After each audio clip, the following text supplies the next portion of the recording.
just like pearls. Your back against the world. Welcome, everyone. My name is Heather Fleming.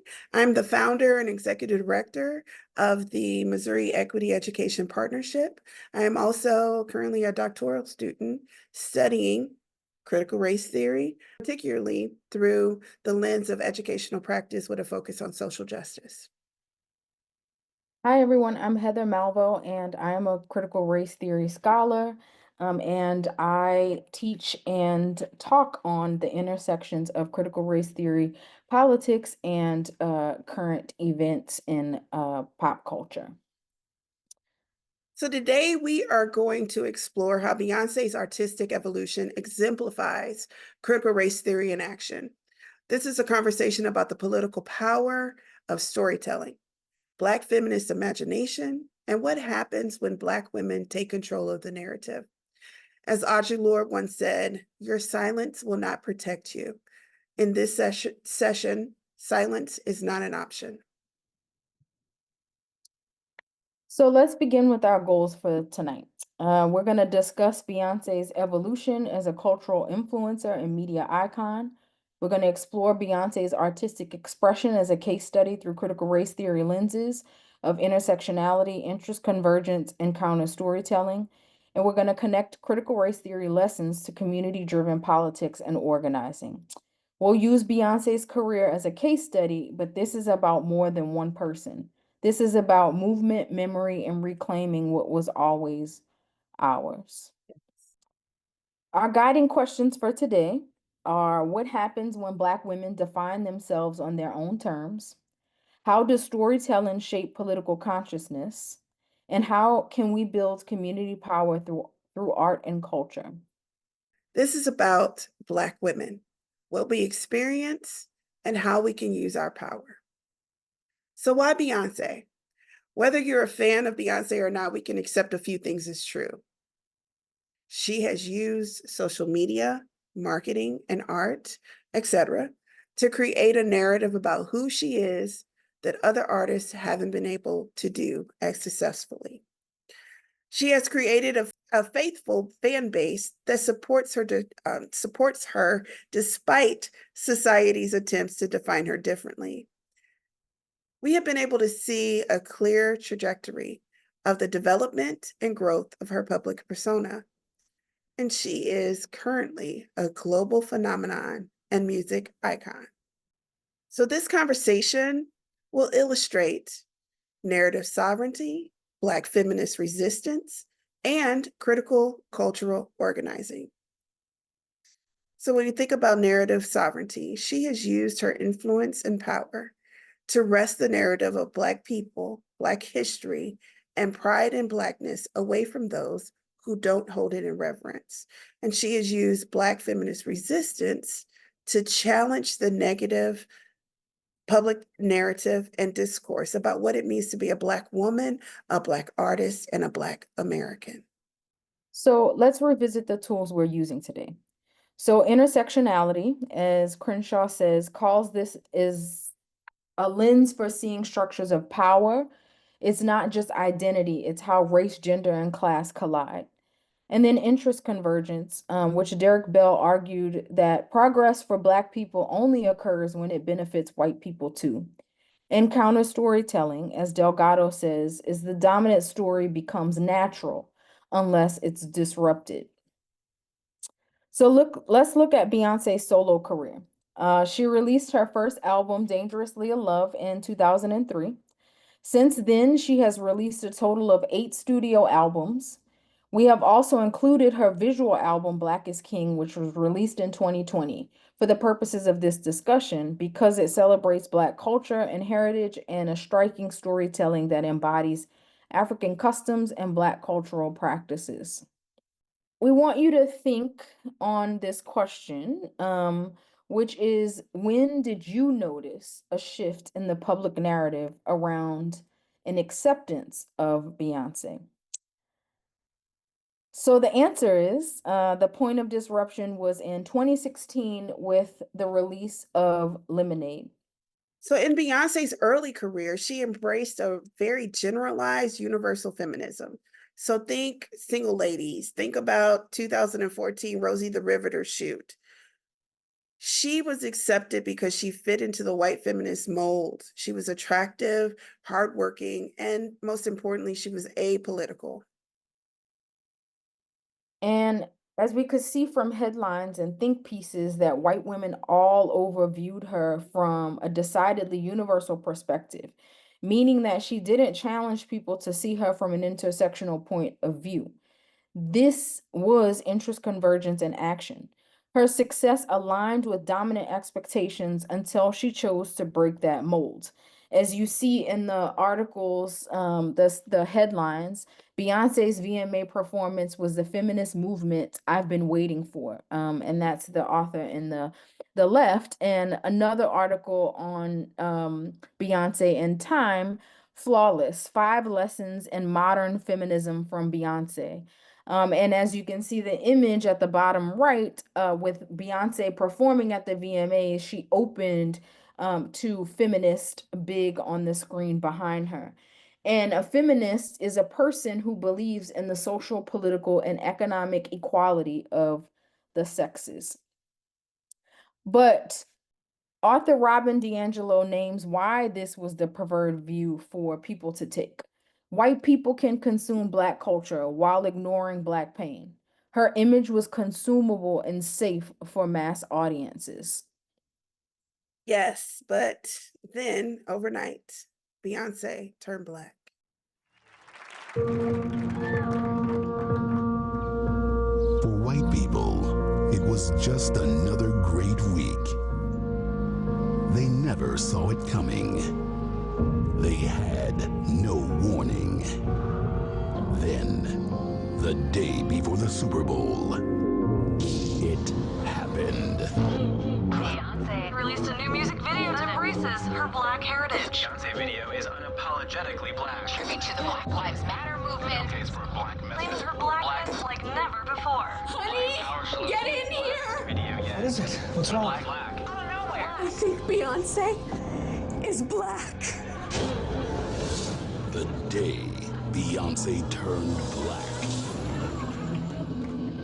Guys, I don't understand this new song. Hot sauce in my bag swag?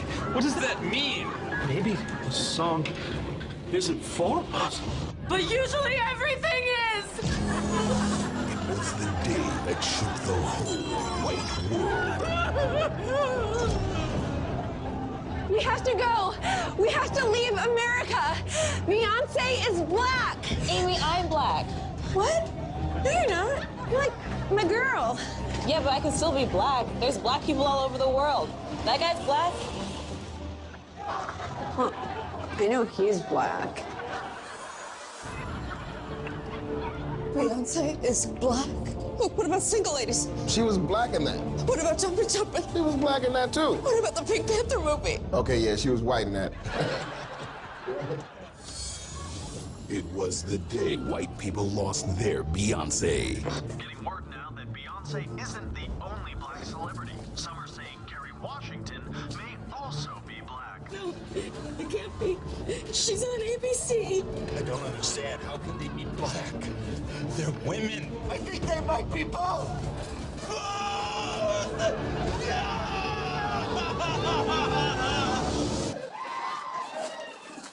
So what's going on out there?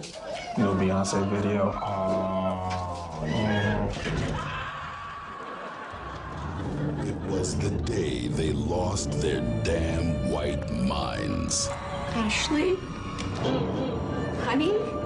What are you listening to? The new Beyonce song. I really like it. Oh, God. You're Black, too. Karen, that is my daughter. Your daughter's over in the bed. Remember, you invited us for a play date? Oh, that's right. Thank God. Thank God. The day Beyonce turned Black. Rated NC-17 for white people and G for Black people. Mommy, is Taylor Swift still white? I don't know, sweetheart. Just close your eyes and it'll be over in the morning.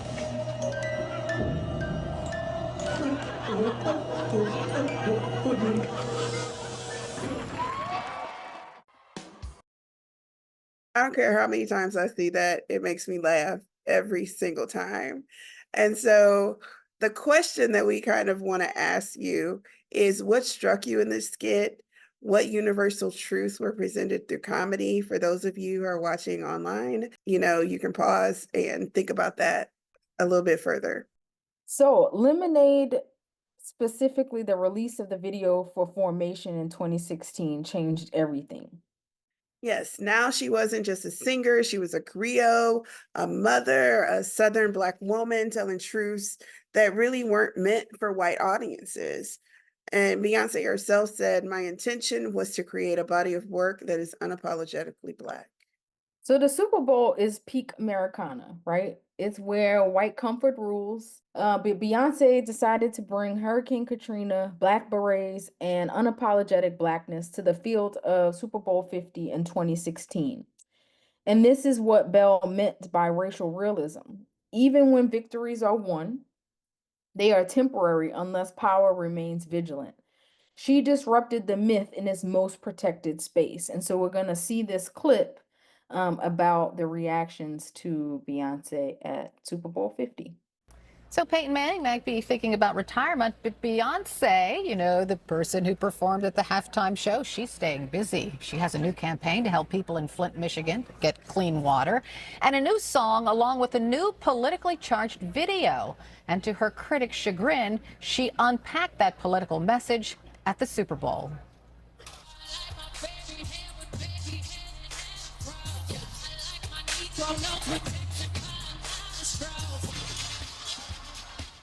So the song is called Formation, and you can see the dancers behind Beyonce are wearing Black Panther berets. The symbolism kind of subtle on the field, but so obvious in Beyonce's new video. Formation is an homage to New Orleans during Katrina and a shout out to Black Lives Matter. So what was the reaction? It was pure outrage, boycotts, accusations of reverse racism. This is what happens when interest convergence is disrupted. Conservatives and racists were crying everywhere because Beyonce's Super Bowl performance was peak Blackness. Why were conservatives, racists, and white feminists so angry? We'll take a look at some white feminist tropes and intersectional praxis. But white feminist tropes, Lemonade demanded more than consumption. It asks white America to sit in discomfort, to listen, to not be the center. When we look at white feminist tropes, we see girl boss ideology. So individual success equals feminism. So think like who rules the world? Girls, right? Focus on gender only, centering white cisgender middle class women's experiences. Tone policing calls for unity over accountability. A savior complex, performative allyship, and policing feminism's image. So can't be too angry.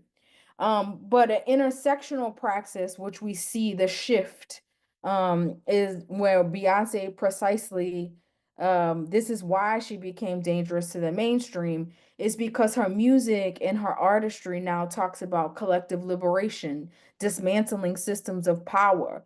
It integrates race and class and sexuality and immigration status, uplifting marginalized voices of the Black, Indigenous, trans, disabled, working class people, embracing discomfort, conflict, and accountability as a part of justice, and solidarity through listening, following, and redistributing power, and material support, mutual aid, and direct action, and validating diverse expressions of resistance and rage. Is what made Beyonce dangerous to mainstream. Yes. So in Lemonade, she uplifts grief, rage, softness, and sensuality, all as a part of Black womanhood. In her Vogue interview, she said, "I've paid my dues. I've followed every rule. Now I can break the rules." As Mickey Kendall writes, Black women have always been fighting. It's just that no one was listening unless we made them. And so Beyonce made them in that moment. And the biggest thing that she did is that she helped to further illuminate what Black womanhood was. Black womanhood is not only struggle, Black womanhood is softness, it is grief, it is rage, it is sensuality. So this was political too, because Beyonce centered rest and joy and pleasure. All of these things are radical. Audre Lorde said, caring for myself is not self-indulgence, it is self-preservation. And so this is what it means to live our intersectional politics, to protect the self from grind culture, from violence, from invisibility. And in the end, again, she helped to define and to further illuminate what Black womanhood truly is. So when we look at Beyonce's like artistic evolution through an intersectional lens, we look at from Lemonade onward. After that, she used her art to explore identity through an intersectional perspective, not just what it was to be a woman, but what it was to be a Black woman. And so she created and she continues to create counter narratives about Black identity, history, and contribution to the United States. And then we get to Black is King, where she reclaims and honors Black cultural heritage. If you haven't seen it, you should. It's beautiful. It declares that slavery is not just the beginning of our Black story.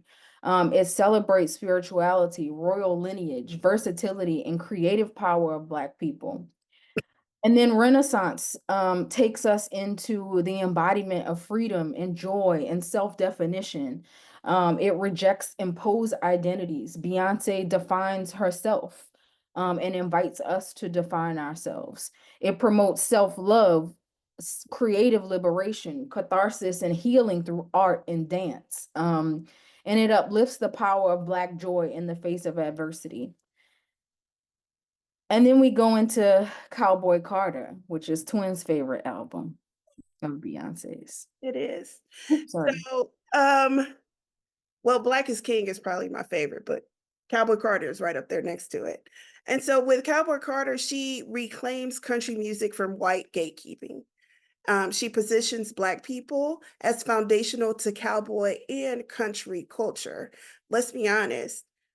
The idea of cowboy was created because of the fact that they wanted to dehumanize and to humiliate Black men by calling them boys.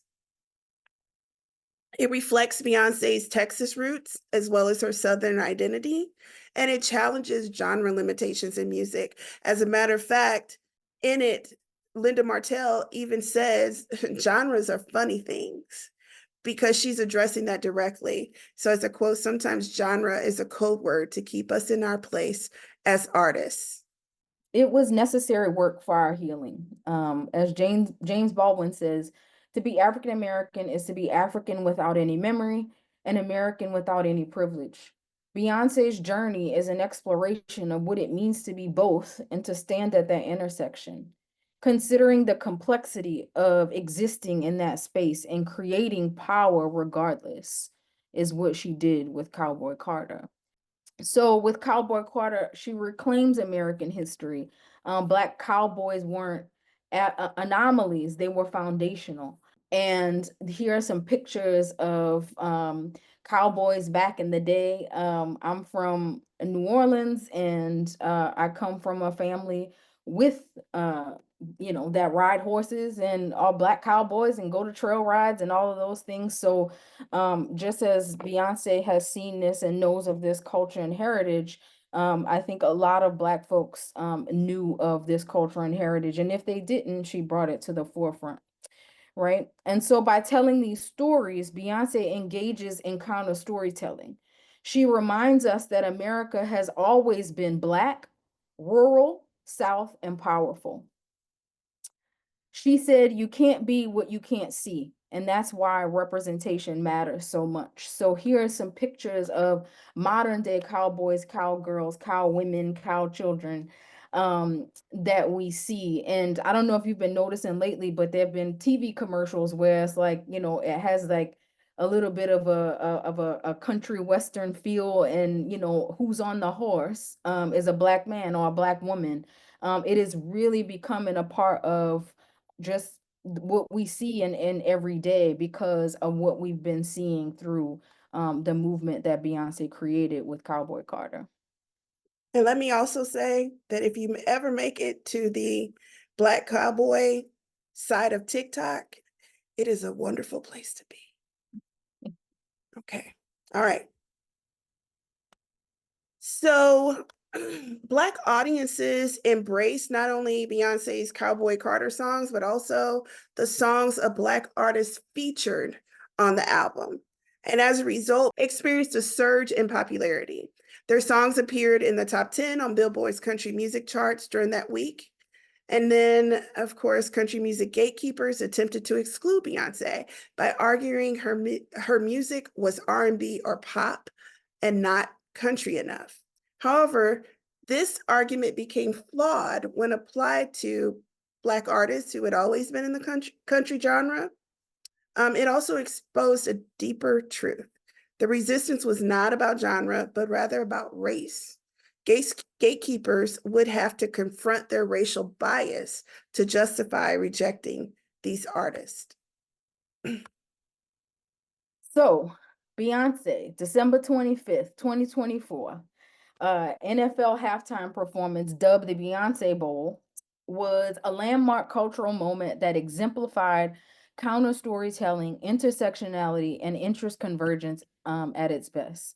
So these are core concepts of critical race theory, as I've mentioned already. But it was staged in her hometown of Houston during the Ravens versus Texans game. The performance was streamed live on Netflix and later released as a standalone special on Netflix.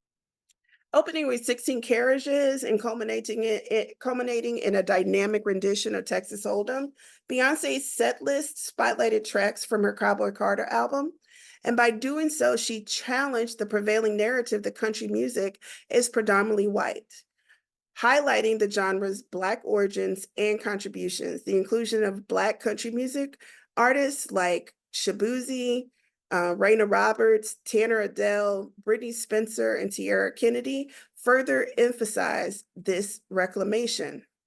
We have an X over Michael Jones because apparently Yeah, go ahead. I think Michael Jones came out as pro-MAGA. Yeah. And maybe that's why she excluded him. So Beyonce's performance was a vivid display of intersectionality, intertwining race, gender, and regional identity. Her all-white, Western-inspired attire, mirrored by her dancers and daughter Blue Ivy, paid homage to Black cowgirl aesthetics. The presence of figures like Jadea Kirsch, Arkansas's first Black rodeo queen, and bull riding legend Murtis Dightman Jr. underscored the often overlooked contributions of Black individuals to rodeo and Western culture. This celebration of Black Southern heritage challenged monolithic representations of American identity. Beyonce's partnership, I just want y'all to know that Twin was really proud of this slide that she created. So listen, like the TikTok goes, like, Twin is getting ready to show you a slide she's proud of. You better like it.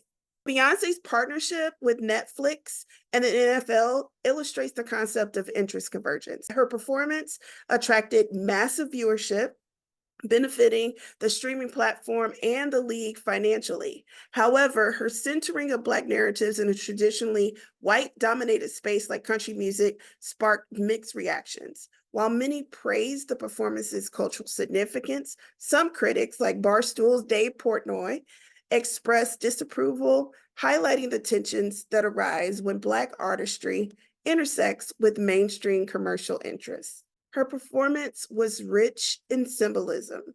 Beyonce's entrance on a white horse evoked imagery of Black cowboys challenging their erasure from American history. And a little history behind that white horse, those white horses are actually born Black. And as they grow, their coats turn white. And so that's something interesting to talk about in terms of the symbolism. The staging included nods to 1980s Americana, juxtaposing nostalgic visuals with contemporary Black cultural expressions. The finale featured Beyonce ascending to the stadium rafters, symbolizing transcendence and the breaking of racial and genre boundaries.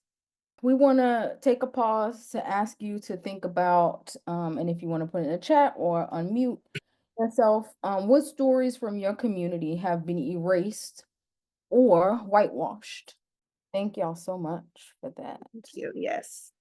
All right. Oh, all right. So while you were reflecting these lyrics, it was we missed one thing that we do want to just drop in the chat real quick, but we don't have to discuss it.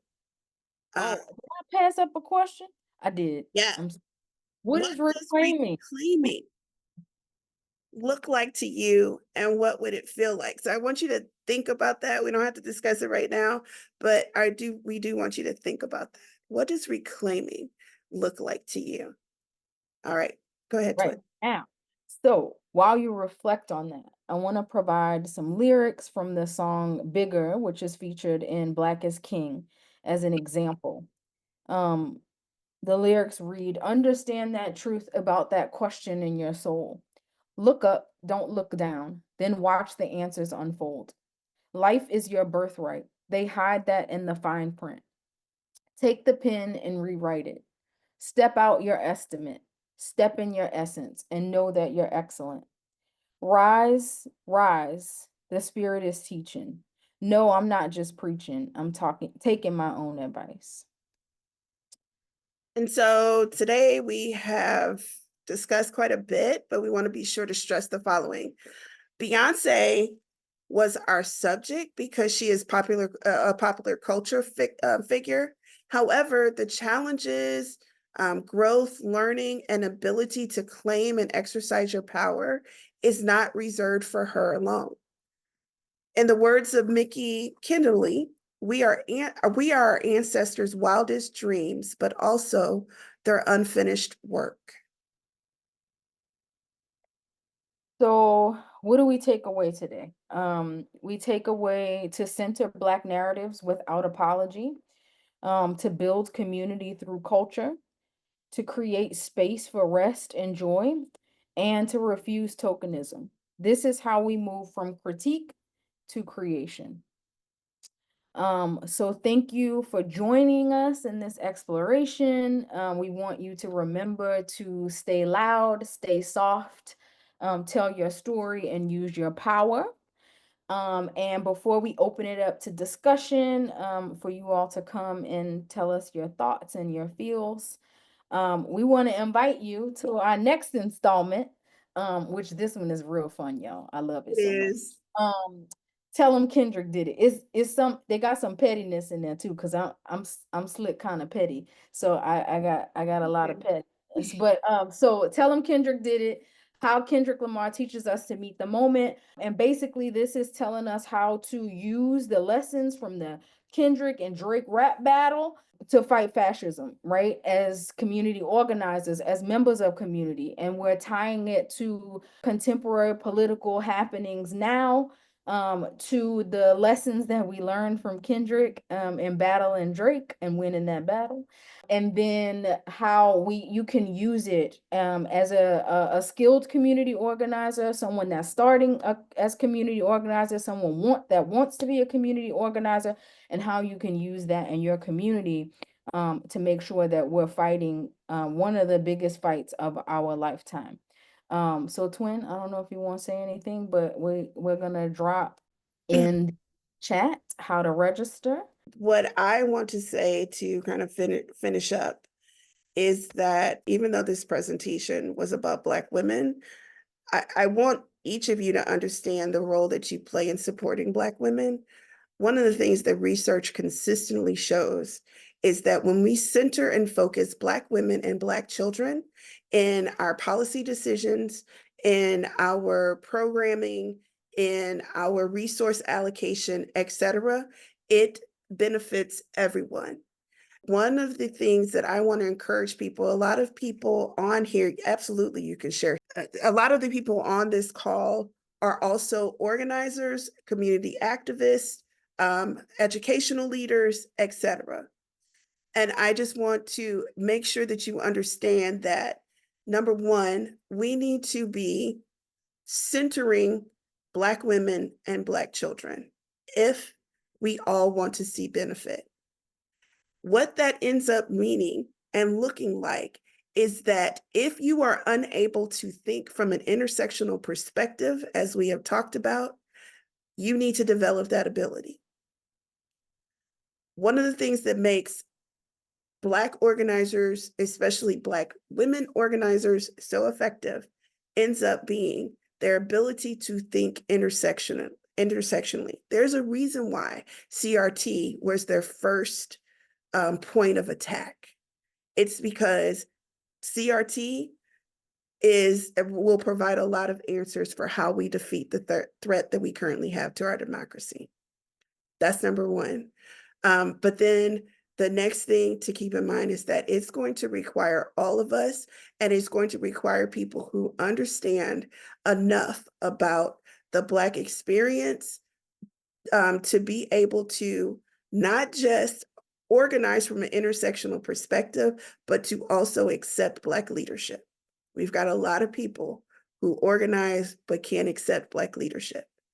And so in saying all of that, I hope that I haven't pissed everybody off, but in saying all of that, it's that the only way that we are going to move forward and that we are going to be effective is if we do this together.